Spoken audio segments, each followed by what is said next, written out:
Muy, pero muy buenas noches, amada Iglesia del Señor. Qué placer, qué privilegio es para mí estar con ustedes cada semana a través de este medio virtual.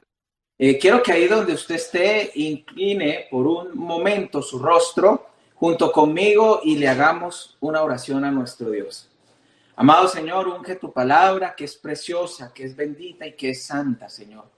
Que de la misma forma que la tierra bebe del agua que cae de los cielos y germina la tierra y da y produce fruto a quien la labra y no devuelve, Señor, no vuelve, dice la Escritura, el agua a los cielos, de la misma forma que tu palabra hoy no vuelva a ti vacía, sino que haga todo por lo cual sea enviada a nuestros corazones en esta noche. Te bendecimos y te exaltamos en el precioso y poderoso nombre de Cristo Jesús. Amén. Bueno, preciosa familia, les invito a que vayamos a la Escritura, a el libro de Apocalipsis, capítulo 3, versículo 1 al 6. Esta es la porción que vamos a estar estudiando el día de hoy. Familia, he estado meditando en estos días todo lo concerniente a la iglesia de Dios. Yo sé que esta es la iglesia de Cristo. Cristo es el dueño de la iglesia. Él es el que ha pagado ese precio de sangre, ese precio sagrado por cada una de nuestras vidas. Sin embargo, también soy consciente de la responsabilidad que tengo como ministro, como siervo, como pastor del Señor, de cuidar, de velar para que sea o seamos todos juntos la iglesia santa, la iglesia saludable que Dios quiere que nosotros seamos. Y por eso he estado estudiando un poco acerca del comportamiento que como iglesia deberíamos tener, el comportamiento que agrada al Señor, ser esa iglesia que Dios quiere, ser esa prometida que cuando Él venga por nosotros nos encuentre apercibidos, como dice la Escritura, con vestiduras blancas, sin mancha, sin arruga, y ser esa novia virginal que Él quiere que nosotros seamos. Bueno, estamos en la época del libertinaje. Yo recuerdo 20 o 30 años atrás que el sueño de muchos hombres era poder alguna vez casarse con una mujer virgen, ¿no? Porque era de alguna forma considerado, y aún bíblicamente lo es, por supuesto, sinónimo de pureza. La virginidad es sinónimo de pureza, sinónimo de ingenuidad, de candidez, de transparencia. Y yo asumo también que de la misma manera esa pureza, esa novia virgen es la que el Señor Jesucristo quiere encontrar en nosotros. Y por eso le invito a que miremos Apocalipsis, capítulo 3, del verso 1 al verso 6.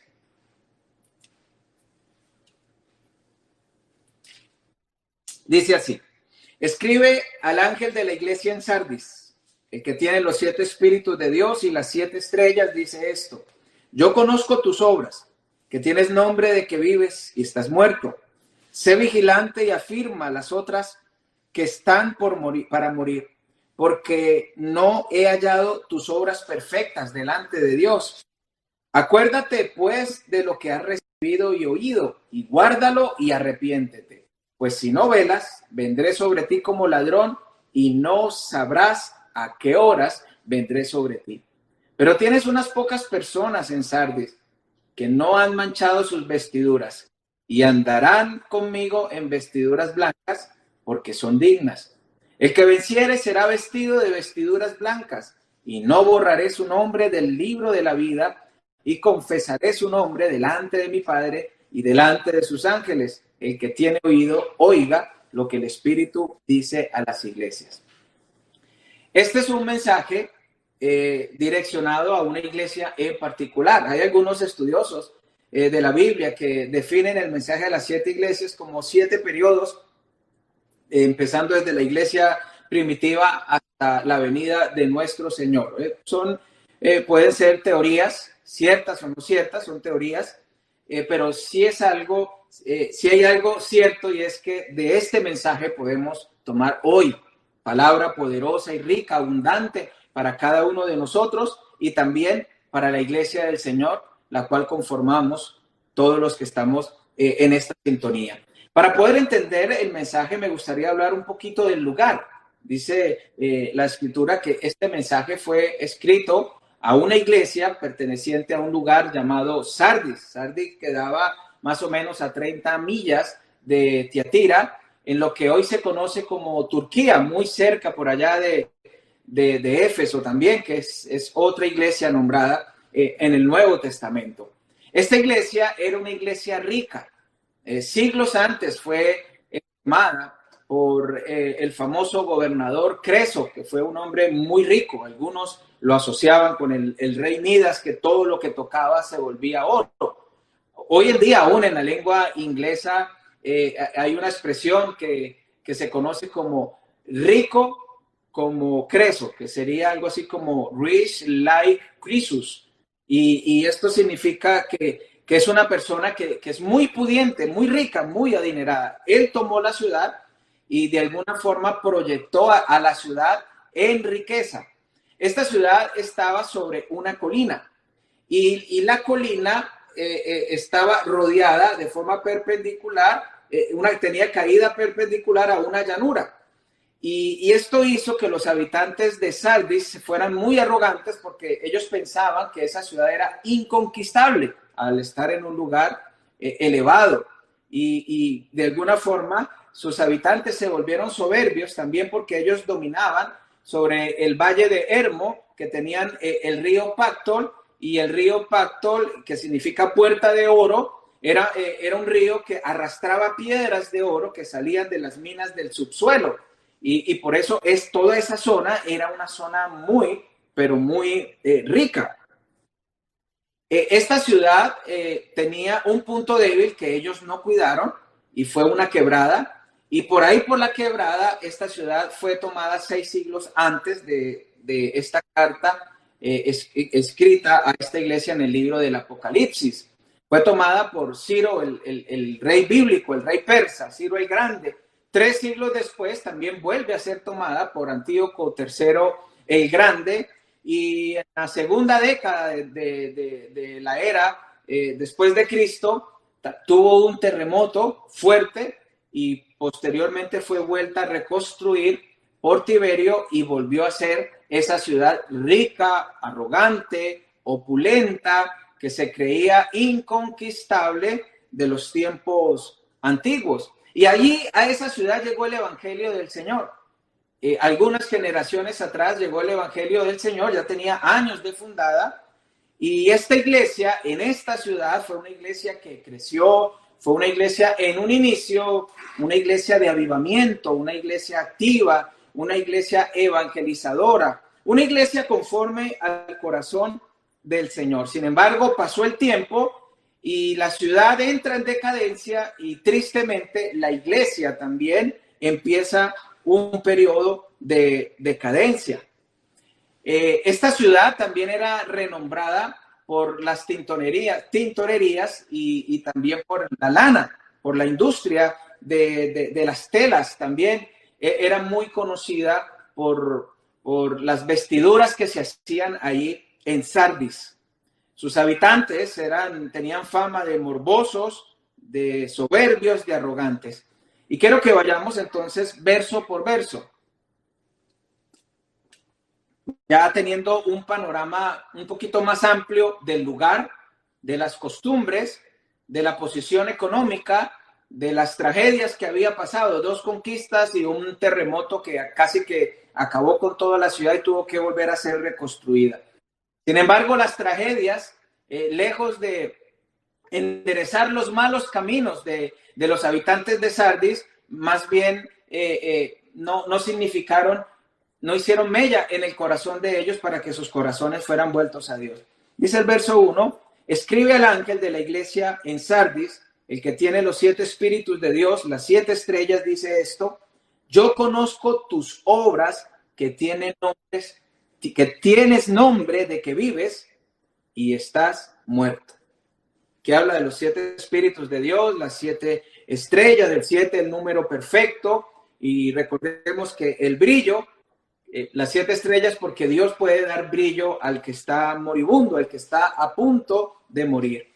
Pero hay algo que me llama mucho la atención y estudiando este texto, que pues obviamente es un texto conocido, que ya había leído, que ya había estudiado, pero tal vez en estos días mi corazón se ha sensibilizado un poco más de lo normal con lo que con el tema que hace referencia a la iglesia. Y se quebrantaba mi corazón mirando este verso que dice, conozco tus obras, estamos en el verso 1.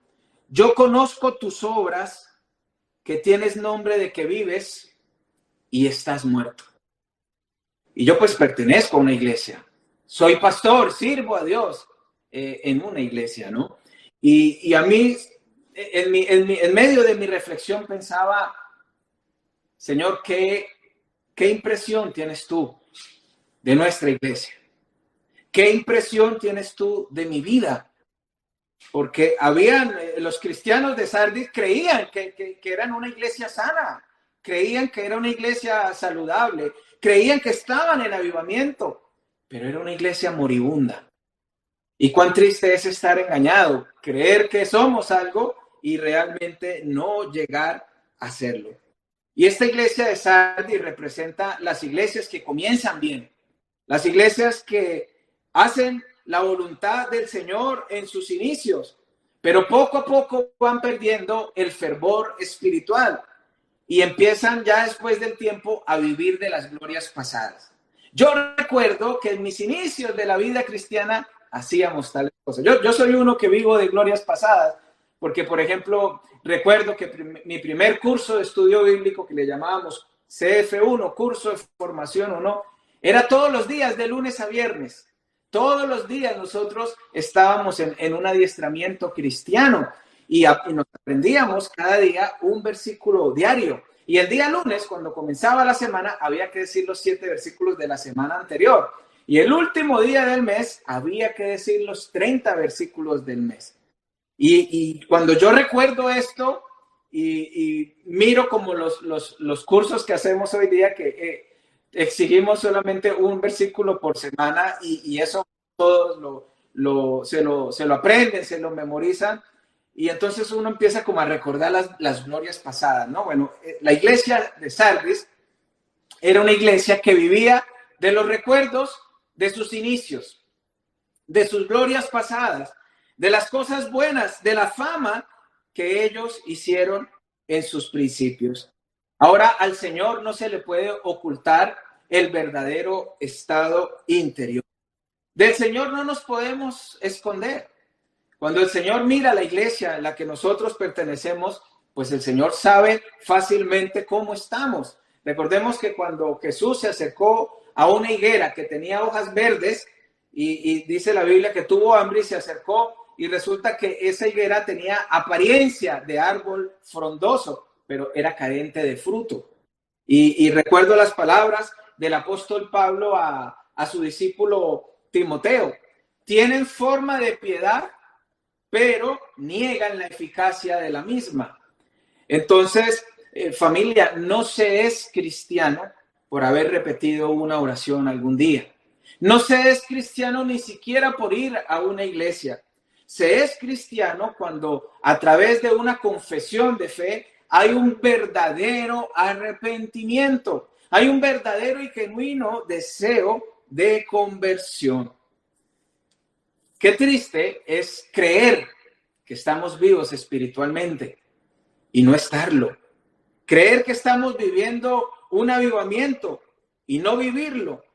Tener nombre de ser cristiano y estar con una vida espiritual moribunda. Y usted puede decir, no, tengo mis rutinas espirituales y son buenas tenerlas, yo también las tengo. Pero si algo yo le pido al Señor en estos tiempos, es que no quiero ser una persona ritualista, ni quiero ser un religioso más. Realmente quiero tener una relación con el Cristo vivo, una relación real y personal, donde yo sea enseñado, donde sea corregido por el Señor, donde sea consolado y fortalecido a diario por Él. Leamos los versos 2 y 3. Dice así: sé vigilante y afirma las otras cosas que están para morir, porque no he hallado tus obras perfectas delante de Dios. Acuérdate pues de lo que has recibido y oído, y guárdalo y arrepiéntete. Pues si no velas, vendré sobre ti como ladrón, y no sabrás a qué horas vendré sobre ti. En la versión NBI dice despierta, me gusta mucho, que dice despierta. Y en lo que estuve estudiando y tratando de profundizar un poco en el texto, me encontraba con que los cristianos de Sardis eran cristianos pacíficos, pero la mención de paz a la que hace referencia a ese grupo de creyentes era como esa misma paz que hay en un cementerio. La paz que está asociada al hielo de la muerte, a esa tranquilidad es que se refiere la condición, la triste condición de esta iglesia. Esta iglesia había sido tomada por sorpresa 2 veces, la ciudad, perdón, y también había sido sorprendida por un terremoto. Esta iglesia se descuidó y dejó de ser una iglesia vigilante. Y recordemos lo que dice primera de Pedro 5:8: sed sobrios y velad, porque vuestro adversario el diablo anda como león rugiente buscando a quien devorar. Una persona que yo amo mucho todavía, está dentro de mi corazón, pues él tuvo la oportunidad de ser el líder de esta iglesia, el pastor de esta iglesia, y Luis Bernardo. Y recuerdo que en un momento que hablaba con él me decía: cometí un error grande. Confié demasiado en mi propia santidad. Confié demasiado en mí mismo. Y creía que no tenía puertas al enemigo abiertas. Y resulta que la puerta que abrí fue el exceso de confianza en mí. Y eso nos puede pasar a nosotros. Y eso puede estar minando nuestra vida espiritual. Que nosotros digamos, no, yo eso que esta persona hace, no, yo jamás lo haría. No, yo, uy, terrible esto que esta otra persona está haciendo. Yo nunca lo he hecho, nunca lo haré. Cuando la escritura nos dice que el corazón del hombre, dice Jeremías 17:9, es engañoso y perverso más que todas las cosas. ¿Quién lo conocerá? La escritura nos dice muy claramente: el que esté firme, mire que no caiga. Y tengamos cuidado, no seamos tentados de la misma manera. También nos dice la escritura. Cuando la Biblia nos describe cómo era Satanás, nos dice que era un ángel perfecto, dice la Biblia. Perfecto eras en todos tus caminos hasta que se halló en ti maldad. Era el querubín protector, el más cercano de todas las criaturas a Dios. El encargado de velar y cuidar el trono, la zona del trono del Señor. Dice, era perfecto, era hermoso, era santo. Dice la Biblia también del rey David que era un hombre conforme al corazón de Dios. Y terminó cometiendo unas situaciones que uno dice, wow, no debiéramos siquiera nombrarlas, pero ahí están en la Biblia para enseñarnos, para decirnos que no confiemos demasiado en nosotros mismos. Por eso la palabra de Dios le dice a la iglesia que tenía exceso de confianza: cuidado, vendré como ladrón.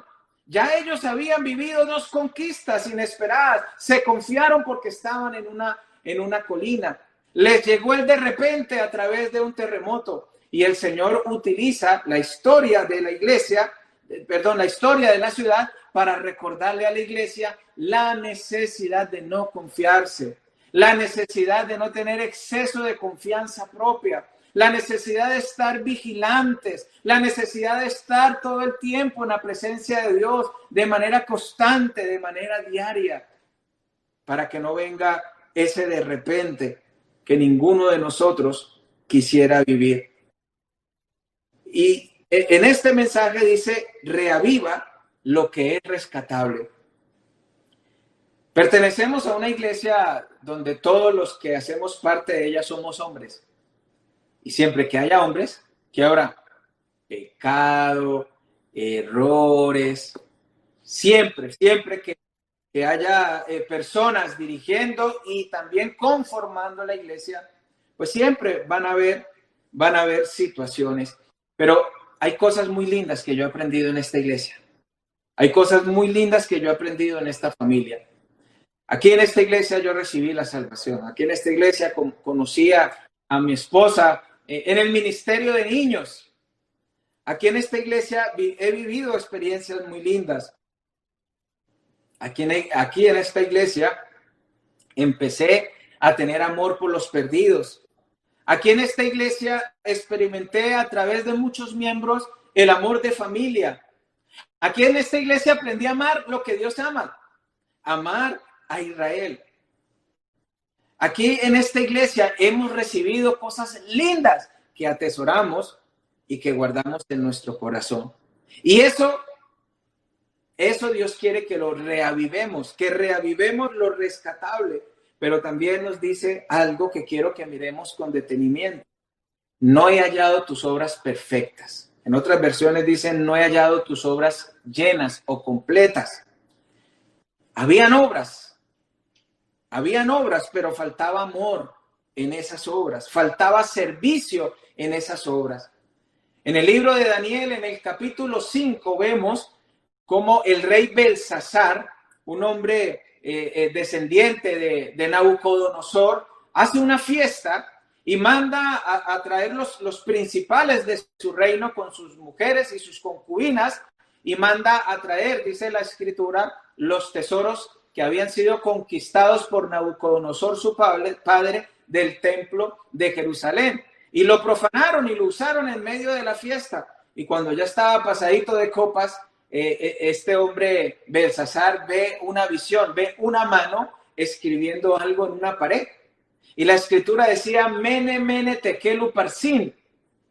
Y el hombre leyó y veía solamente una mano escribiendo en la pared. Y dice la Biblia que palideció, entró en crisis, mandó a llamar a todos los adivinos de su reino para que le explicaran qué significaba esa escritura en la pared. Y su esposa le dijo, hay un hombre llamado Daniel, que en él moran los espíritus, los dioses de la tierra. Claro, ella no conocía al Dios de Daniel y ella se lo describe hacia su marido. Y Daniel va a donde el rey Belsasar y él dice, mira, te voy a dar un collar de oro, te voy a poner vestiduras especiales, pero yo necesito que me digas qué significa eso. Mene, mene, tekel, uparsin. Y en resumen, su reino había sido contado y había llegado a su fin y venía una invasión, la invasión persa sobre el imperio babilonio, pero quiero tomar la palabra tekel. La palabra tekel significaba, has sido pesado en una balanza y fuiste hallado falto. Y la pregunta es, si en este momento nuestro Señor pesara nuestro corazón, nuestras actitudes, nuestros pensamientos en una balanza, ¿cómo seríamos hallados? Porque es algo similar lo que dice aquí en este mensaje, familia. Dice el verso 2, no he hallado tus obras perfectas delante del Señor. No he hallado tus obras perfectas, pero también dice, acuérdate lo que has recibido y oído, lo que has recibido y oído. Y yo quiero que por un momento hagamos un ejercicio, un sencillo ejercicio, y empecemos a recordar ciertas cosas. Permítame hacer una corta oración para que el Espíritu Santo nos ayude. Espíritu de Dios, tú que viajas en el tiempo y en el espacio como quieres, hoy te pido que abras nuestro entendimiento, vayas a nuestro consciente, pero también a nuestro inconsciente y traigas a memoria las cosas que tu palabra hoy quieren revelar, mostrar en nuestros corazones. En el nombre de Jesús te lo pedimos, Señor. Amén. Yo le invito a que usted por un instante trate de recordar quién fue la persona que le compartió de Cristo. ¿Quién fue la persona que le habló del Señor? que le invitó a tener ese encuentro personal con Él. ¿Cuántos años han pasado? En el caso mío, han pasado 33 años, 34 años ya. En este mes estoy cumpliendo 34 años de haber conocido al Señor. Y me gustaría que usted trate de recordar cuál fue la primera promesa que usted tomó como para su propia vida. Recuerdo que cuando me compartieron las 4 llaves, en la primera llave, el segundo versículo decía: yo he venido para que tengan vida y la tengan en abundancia. Yo creo que esa fue la primera promesa que yo escuché y que atesoré en mi corazón, la vida abundante en riqueza espiritual que Cristo tenía preparada para mí. En esta iglesia tenemos algo que llamamos pastorales o citas de edificación personal. Me gustaría que usted recordara cuál fue la primera persona que se sentó con usted en privado por primera vez a tener una cita pastoral. Si fue el pastor de la iglesia, la pastora, si fue un diácono, alguien que delegaron para que hablara con usted en privado y empezara un proceso de discipulado, de edificación en su vida. Yo no sé si el Espíritu Santo le puede dar hoy la capacidad para que usted recuerde su primera vigilia. La primera vigilia de amanecida. Yo he visto los rostros de las personas nuevas que llegan a la iglesia y se les invita a una vigilia, y cuando se les ha invitado a su primera vigilia de toda la noche, dicen: ¿pero qué hacen toda la noche? Y todos se quedan y nadie se duerme. Y esa experiencia, yo creo, de la primera vez de asistir a una vigilia, fueron experiencias muy lindas. ¿Cuál fue la experiencia que usted vivió? ¿Cómo se sintió en su primer ayuno? Muchos en el primer ayuno ya al mediodía estábamos haciendo trampa porque ya no podíamos, no teníamos la costumbre de abstenernos de alimentos. ¿Cuándo fue la primera vez que usted tomó la decisión de hacer su primer devocional personal en la mañana? Su primer encuentro con Dios cuando todavía estaba oscuro, tal vez con temor, tal vez como con esas maripositas en el estómago que sienten los enamorados en las primeras citas. Yo soy un convencido que esos sentimientos y aún más profundos los siente uno cuando está enamorado del Señor, cuando está con Dios. ¿Cuándo fue la primera vez que usted escuchó a alguien hablar en lenguas extrañas en medio de una oración?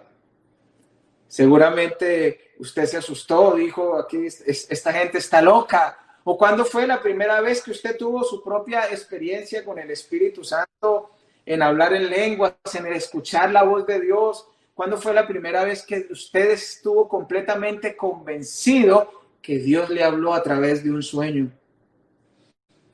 Y todas estas experiencias las hemos vivido en la iglesia donde el Señor nos llamó. No por la iglesia, no, en la iglesia.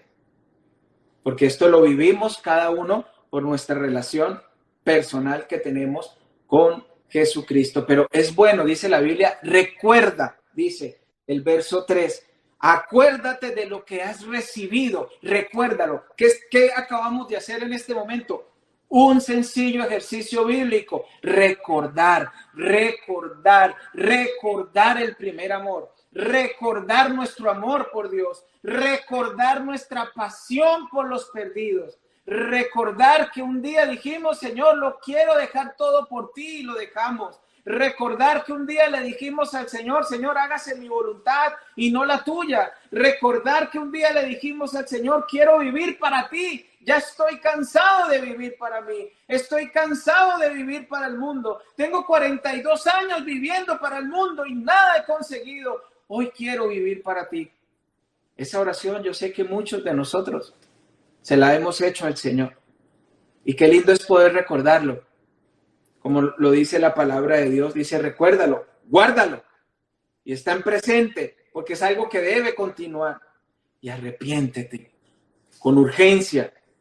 Es un verbo que está en imperativo, es una orden: arrepiéntete. Y dice el verso 4: pero tienes unas pocas personas en Sardis que no han manchado sus vestiduras y andarán conmigo en vestiduras blancas porque son dignas.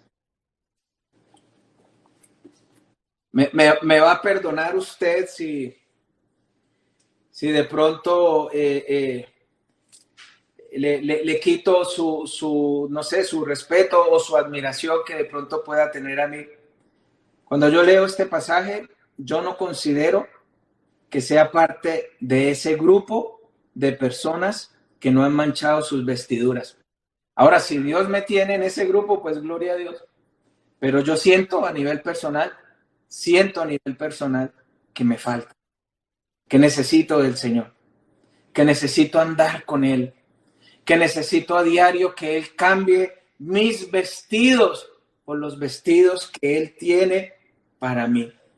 Aquí nos habla de un grupo de fieles, maestros que todavía lloraban a los perdidos, creyentes que todavía quebrantaban su corazón en medio de una iglesia moribunda. Habían un puñado de personas. Yo quiero ser parte de ese puñado de personas. Y aclaro, no digo que lo soy, porque no me creo ni más bueno ni mejor que ninguno, pero sí tengo el anhelo, el deseo, y con ahínco le pido al Señor, Señor, yo quiero ser parte de ese grupo de fieles que no manchan sus vestidos, que te aman y te sirven con un corazón limpio.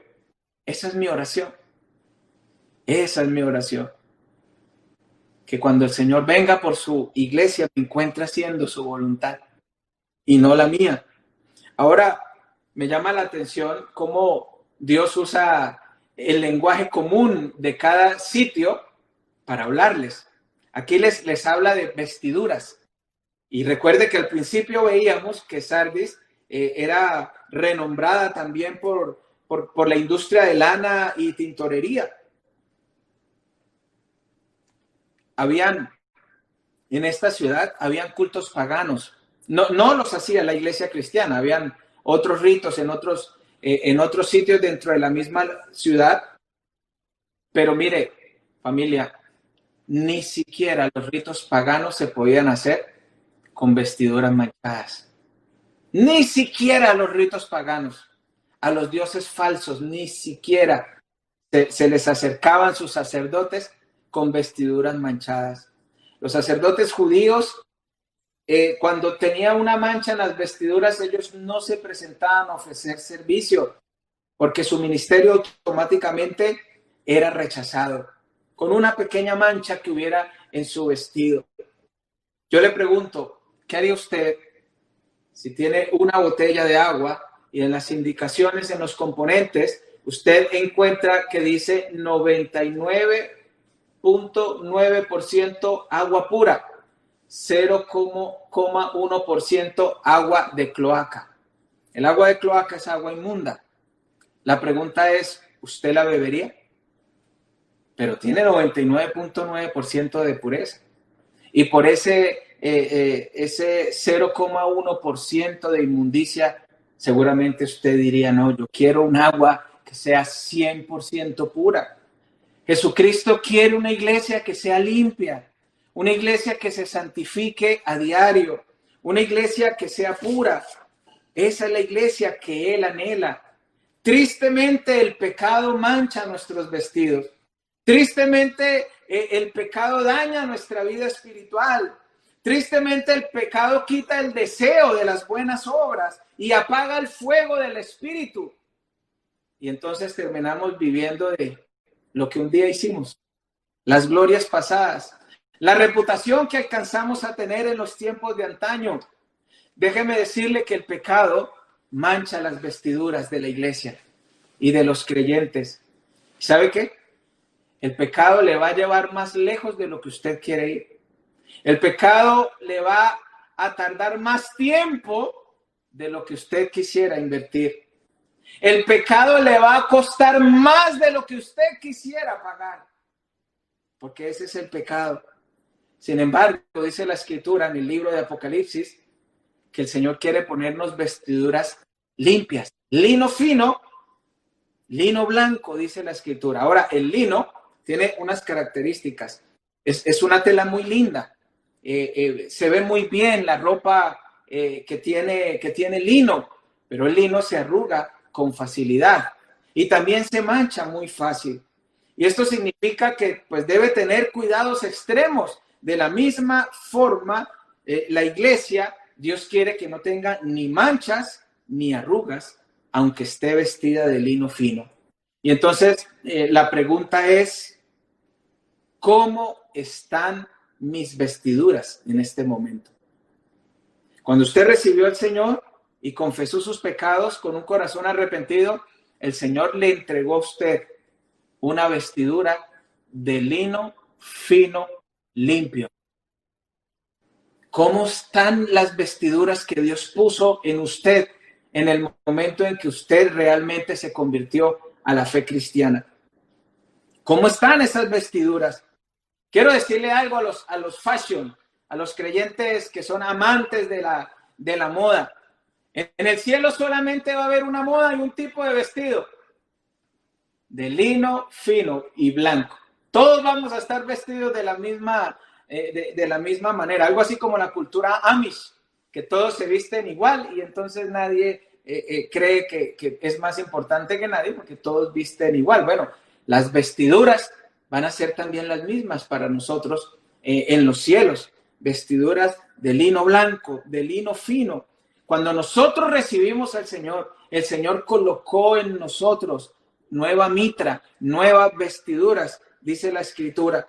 Pero esas vestiduras se pueden manchar y no podemos quitarnos esas vestiduras cuando queremos ir a un lugar determinado y luego volvérnoslas a poner cuando salimos de allí. ¿Qué hace un cristiano en un lugar donde no se agrada a Dios, sino por el contrario, el común del entorno es pecaminoso y vulgar? ¿Qué hace un cristiano en ese lugar? La pregunta es, ¿será que antes de entrar a ese lugar de oscuridad, antes de entrar se quita el lino y se quita las vestiduras que Dios le puso y se pone las del mundo y luego cuando sale del lugar se vuelve a poner las vestiduras que Dios le puso cuando le recibió en su corazón genuinamente? Yo creo que no funciona de esa manera, familia. Yo creo que no funciona así. Dice la Biblia, todo me es lícito, pero no todo me conviene. Hay cosas que antes hacíamos que ya no debemos hacer. Yo pregunto, ¿usted iría a hacer un trabajo de mecánica, a un taller de mecánica vestido de lino? No, porque usted sabe que las vestiduras se le van a manchar allí. De la misma manera, si usted realmente está convencido y usted se considera parte de la iglesia de Cristo, usted tiene que entender que Dios puso en usted unas vestiduras blancas, limpias. ¿Sabe qué hago yo cuando estoy vestido de blanco? Yo no me siento en cualquier silla. Cuando yo estoy vestido con camisa blanca, yo tengo cuidado en dónde me apoyo. Y cuando de pronto voy a tener un acercamiento con mi esposa, pues yo sé que el maquillaje de ella generalmente se queda en mis camisas, pero cuando es blanca yo tengo cuidado, porque es una vestidura blanca. Y así tenemos que vivir como dice la Escritura, vestidos pues como escogidos de Dios, santos, con entrañable misericordia, santos. Nuestras vestiduras son vestiduras de una iglesia santa y esa nos las puso el Señor. No tenemos vestiduras santas porque somos buenos o porque somos mejores que nadie.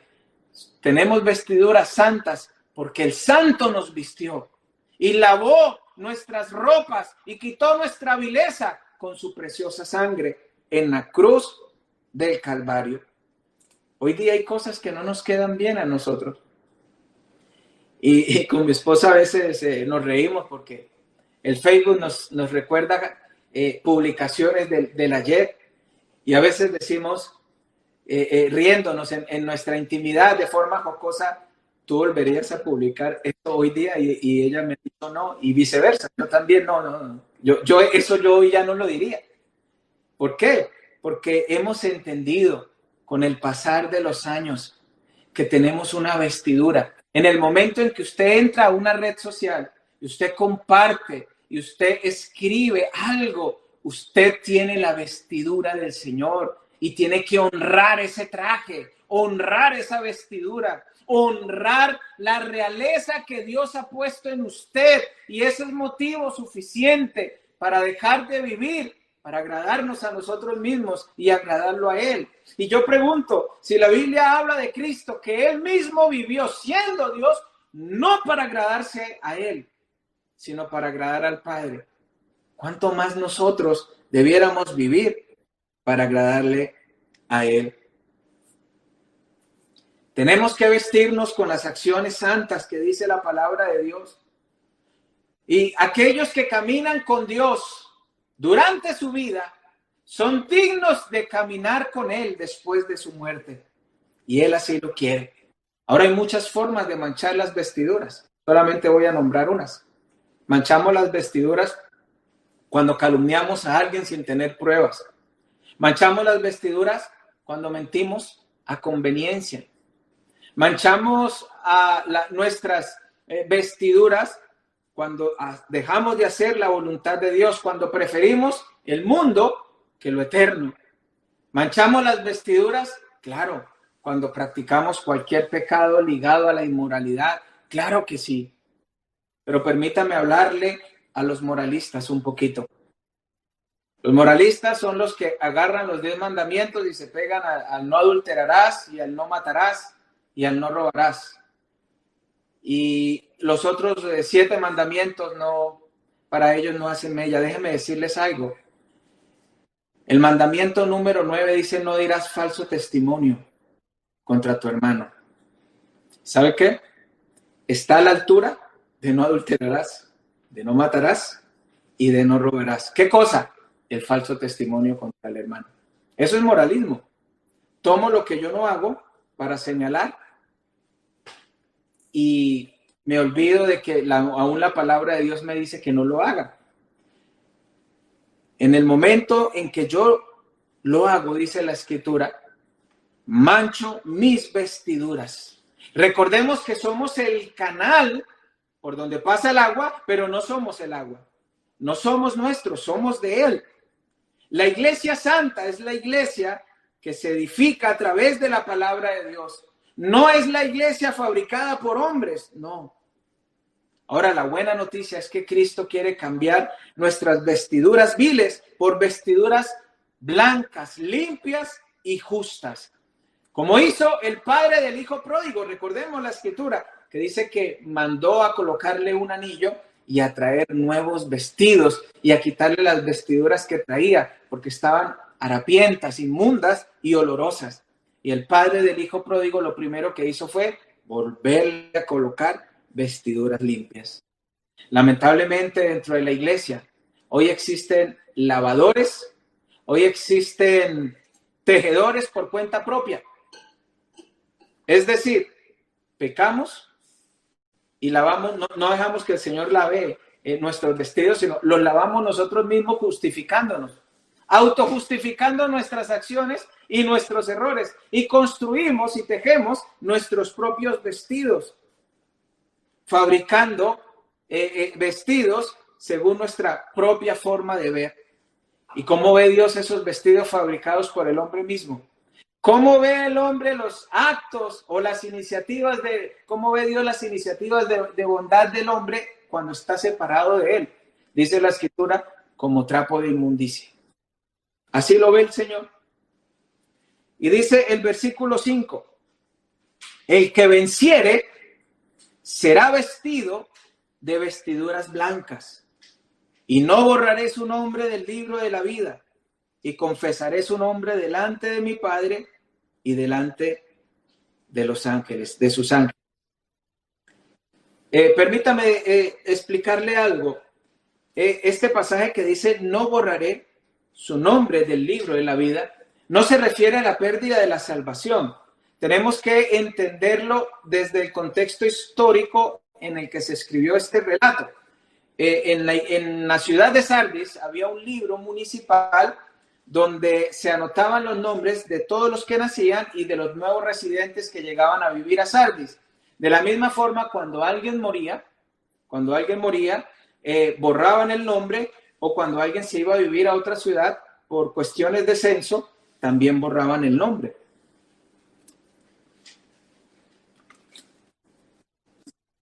Pero no habla acerca de la salvación. Ahora me gusta mucho lo que dice que el Señor reconocerá los nombres. El que venciere. ¿Sabe cuál es mi anhelo? Este es mi anhelo y este es mi sueño, y ojalá que sea el suyo, y hoy lo quiero compartir con usted. Que cuando el Señor me llame a su presencia, el Señor diga: bien, buen siervo y fiel, en lo poco has sido fiel, en lo mucho te pondré, entra en el gozo de tu Señor. Ese es mi anhelo. ¿Y por qué no soñar? Si aquí nos dice la Escritura, el que venciere, dice, confesaré su nombre delante de mi Padre y delante de sus ángeles. La iglesia de Cristo, la iglesia santa, es la iglesia que escucha su palabra y así sea dura, la atesora, la guarda y la vive. La iglesia de Cristo es la que aprende a poner la mirada en Cristo, en el Cristo de la iglesia, y no en las circunstancias ni en los hombres. Recuerde que cuando Simón Pedro estaba en aquella barca, que vio a lo lejos a alguien que venía caminando sobre las aguas en el mar de la Galilea y dijo: es un fantasma. Y cuando esa silueta se fue acercando, dijo: Señor, si eres tú, haz que yo vaya a ti. Y el Señor le dijo: ven, Pedro. Y Pedro se bajó de la barca y empezó a caminar, mirando hacia el Señor, y empezó a acercarse, pero llegó un momento en que miró para abajo y se dio cuenta que estaba sobre el agua y empezó a hundirse. Y el Señor lo tuvo que sacar de allí. ¿Por qué dudas, hombre de poca fe? ¿Sabe qué es lo que pasa? Que nosotros bajamos la mirada de Dios. Pedro hizo esto. Estaba mirando a Jesús y de pronto bajó la mirada hacia sus propios pies, hacia las propias circunstancias donde estaba caminando. Yo le invito a que pongamos la mirada en el Señor, a que sigamos creyendo que podemos ser la iglesia que Dios quiere. Y el que tiene las 7 estrellas puede agarrar y tomar a los que están o estamos en un estado de esa tranquilidad peligrosa, a la iglesia que ha perdido avivamiento, y llevarnos nuevamente a brillar.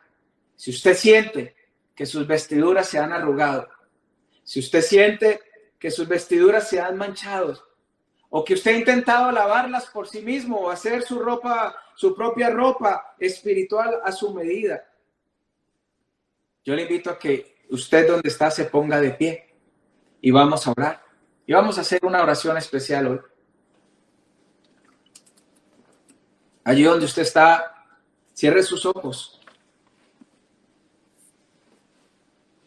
y abra su corazón delante del Señor. Y aún le invito a que se ponga de pie en un acto de reverencia delante del Señor.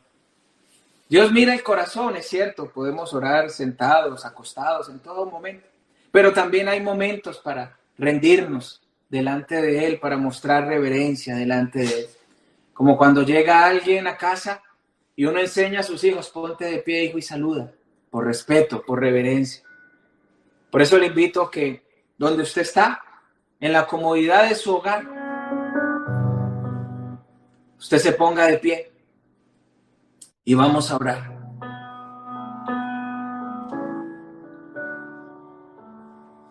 Amado Dios, hoy estamos delante de ti.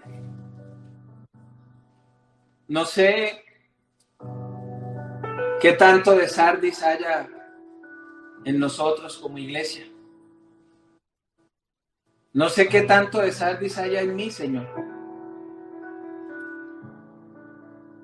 No sé si yo esté viviendo de glorias pasadas,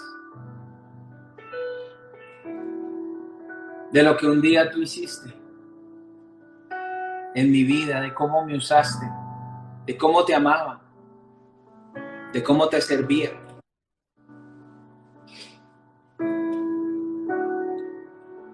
Amado Dios,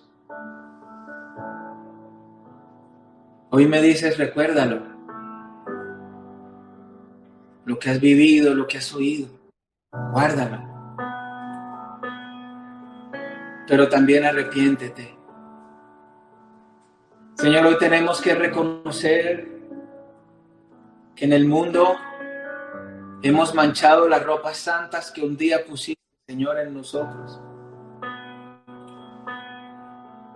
Las manchamos cuando fuimos a lugares donde nunca tuvimos que ir. Las manchamos cuando dijimos palabras que nunca debieron salir de nuestros labios.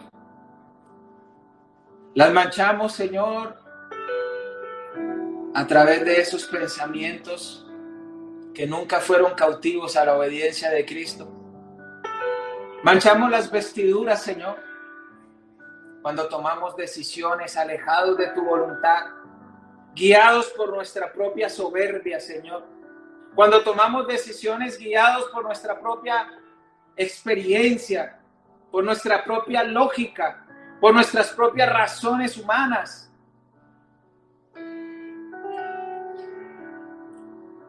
Señor, manchamos nuestras ropas cuando calumniamos, Señor, y difamamos sin pruebas, cuando mentimos a conveniencia,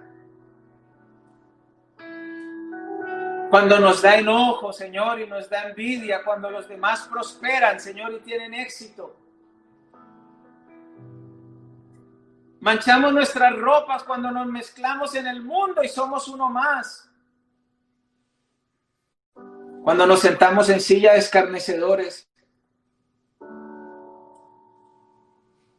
Señor, yo quiero ser parte de ese pequeño grupo de fieles, Señor. Señor, hoy te entrego mi inmundicia, hoy me despojo de mi vileza, Señor. Hoy reconozco de ti que soy un pecador necesitado. Hoy reconozco, Señor, que hay inmundicia dentro de mí y necesito que me limpies. Y necesito que me laves, que laves mis vestidos con tu sangre preciosa. Señor, porque si ni siquiera los paganos aceptaban que sus sacerdotes tuvieran vestidos manchados, sacerdotes de dioses mentirosos, inexistentes, ¿cómo me voy a presentar delante de ti con un corazón sucio, Señor? Saca la podredumbre de mi vida, saca la inmundicia de mi vida, Señor. Saca los malos pensamientos, las malas costumbres, los malos hábitos, los vicios, la codicia, la avaricia, la envidia. Quiero ser un siervo que llore por los perdidos. Quiero ser un siervo que ame tu grey.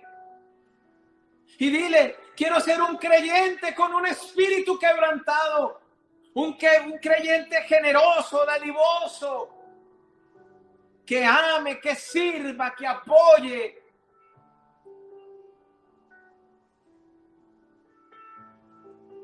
Señor, hoy te entrego la iglesia Senti Illinois.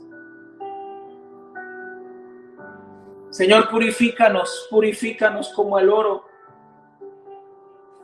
Llévate, Señor, toda la corrupción de nuestros corazones y límpianos, Señor. Limpia cada miembro, Señor. Cada familia limpia, cada joven, cada niño, cada matrimonio, Señor. Todas las familias que están en este momento conectadas y aún las que no lo están, que son parte de la iglesia, limpia sus vidas, límpianos, Señor, lávanos con tu sangre preciosa. La Escritura dice que si mis pecados fueran rojos como el carmesí, tú harás de ellos como blanca lana. Límpianos, Señor, limpia nuestros vestidos, santifícanos, coloca el lino fino, limpio y resplandeciente, Señor.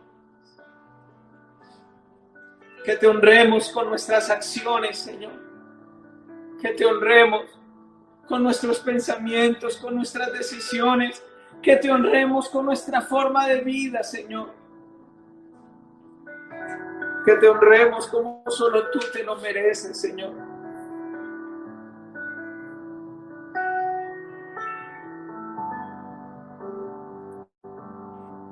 Que aprendamos a colocar nuestra mirada en ti. que cuando tú vengas por nosotros, Señor, seamos esa novia pura, esa novia virgen. Estés complacido de la novia, Señor, que sale a tu encuentro. Perdona, Señor, si te hemos causado más tristeza que alegría.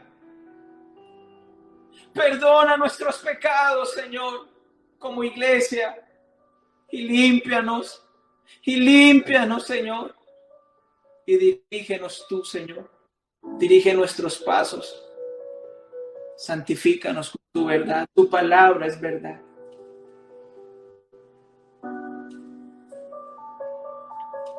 Yo anhelo, Señor, escuchar ese bien, buen siervo y fiel. En lo poco que viviste en la tierra fuiste fiel. Entra en mi reino, que quiero ponerte en lo mucho, que quiero reconocerte delante de todos los ángeles. Mire, todos esos ángeles que están ahí. Hoy voy a decirles a cada uno de ellos cuál es tu nombre. Y te voy a llevar junto a mi Padre y voy a decirle cómo te llamas. Yo anhelo eso, Señor. Yo anhelo, yo lo creo, Señor. Yo creo que llegará ese día que me encuentre contigo, Dios. Que mis obras serán pesadas, Señor. Y mi anhelo es que no sea hallado falto. Y que como iglesia no lo seamos, Señor. Muchas gracias, Señor. Gracias, bendito Padre. Hoy, Señor, presentamos delante de ti nuestros diezmos y nuestras ofrendas, Señor, que consagramos para el sostenimiento de tu obra, Señor. Para que el Evangelio se multiplique. Gracias, Señor, por los dadores que con alegría disponen hoy, Señor, a consagrar sus recursos delante de ti. Te pido que bendigas a todos aquellos que en estos momentos levantan manos santas delante de ti, bendito Señor. Bendice cada vida, cada familia, que sea la bendición del Dios de Abraham, de Isaac y de Jacob sobre cada uno de ustedes y también sobre mi vida. En el nombre precioso de Cristo Jesús te oramos, Señor. Amén y amén.